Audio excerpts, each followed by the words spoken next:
ജർമ്മനിയിലെ ഏറ്റവും പഴക്കമുള്ള നഗരമാണ് ട്രിയർ. ട്രിയർ നഗരത്തിലെ ഏറ്റവും പ്രശസ്തമായ സെൻറ്റ് പീറ്റേഴ്സ് ഡോം അഥവാ ബസിലിക്കയാണ് നമ്മളിവിടെ കാണുന്നത്.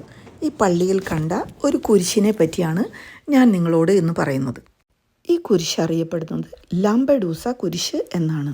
അതിമനോഹരമായ വെളുത്ത പഞ്ചസാര മണലും ടർക്കോയ്സ് കളറിലുള്ള ബീച്ചുകളും അനേകായിരം വിനോദസഞ്ചാരികളെ ലാംപഡൂസ ഐലൻഡിലേക്ക് ആകർഷിക്കുന്നു. നോർത്ത് ആഫ്രിക്കയുടെയും യൂറോപ്പിൻ്റെയും ഇടയ്ക്കാണ് ഈ ഐലൻഡ് സ്ഥിതി ചെയ്യുന്നത്. സൗത്ത് ഇറ്റലിയിലുള്ള സിസിലിയുടെ അധികാര പരിധിയിലാണ് ഈ ഐലൻഡ്. ഓരോ വർഷവും അനേകായിരം ഇല്ലീഗൽ മൈഗ്രൻസ് യൂറോപ്പിലേക്ക് കടക്കാനായി ഈ ഐലൻഡിൽ എത്തിച്ചേരുന്നു. കൊടിയ ദാരിദ്ര്യവും യുദ്ധഭീതിയും വംശീയ കലാപങ്ങളോ അല്ലെങ്കിൽ കാലാവസ്ഥാ വ്യതിയാനം കൊണ്ട് അതിജീവനത്തിന് നിവർത്തിയില്ലാത്തതുകൊണ്ടും വിവിധ പാവപ്പെട്ട രാജ്യങ്ങളിൽ നിന്ന് യൂറോപ്പ് ലക്ഷ്യമാക്കി ഒട്ടും സുരക്ഷിതമല്ലാത്ത ചെറിയ കപ്പലുകളിലും ബോട്ടുകളിലും ഇവർ യാത്രയാകുന്നു. പലപ്പോഴും ഹ്യൂമൻ ട്രാഫിക്കിംഗ് അല്ലെങ്കിൽ സ്മഗ്ലിങ്ങും ഇതിൻ്റെ ഭാഗമാണ്. ഓരോ വർഷവും ഈ അപകടം പിടിച്ച യാത്രയിൽ മരണപ്പെടുന്ന ആളുകളുടെ എണ്ണമാണ് ഇവിടെ എഴുതിയിരിക്കുന്നത്. ഈ തകർന്നു പോകുന്ന കപ്പലുകളുടെ അവശിഷ്ടങ്ങളിൽ നിന്ന് ഉണ്ടാക്കിയിട്ടുള്ള കുരിശുകളാണ് ലാംപഡൂസ കുരിശുകൾ.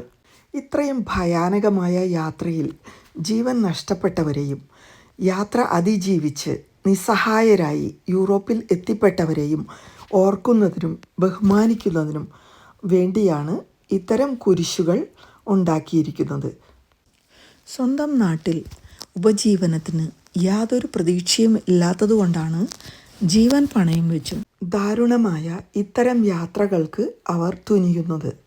ഫ്രാഞ്ചെസ്കോ ടുസിയോ എന്നു പേരുള്ള ഇറ്റാലിയൻ ആശാരിയാണ് കപ്പലിൻ്റെ അവശിഷ്ടങ്ങളിൽ നിന്ന് ഇങ്ങനെയുള്ള കുരിശുകൾ ഉണ്ടാക്കി അവരെ ഓർക്കുന്നത്.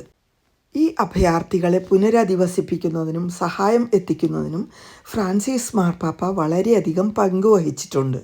നിസ്സഹായരായ ഈ അഭയാർത്ഥികളെ പുനരധിവസിപ്പിക്കുന്നതിന് റെഡ് ക്രോസ് ഓർഗനൈസേഷൻ ഇനീഷ്യേറ്റീവ് ചെയ്യുന്നു.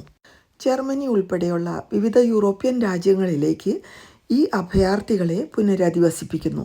ഇതുപോലെ വളരെ അപകടകരമായ യാത്ര അതിജീവിച്ച രണ്ട് പ്രശസ്തരായ സഹോദരികളാണ് യൂസ്ര മർദീനിയും സാറ മർദീനിയും. ടർക്കിയിൽ നിന്നും ഗ്രീസിലേക്കുള്ള അവരുടെ യാത്രയിൽ കപ്പൽ അപകടത്തിൽപ്പെട്ടപ്പോൾ 3 മണിക്കൂർ തുടർച്ചയായി നീന്തി അവർ അവരെയും അവരുടെ കുടുംബാംഗങ്ങളെയും രക്ഷപ്പെടുത്തി.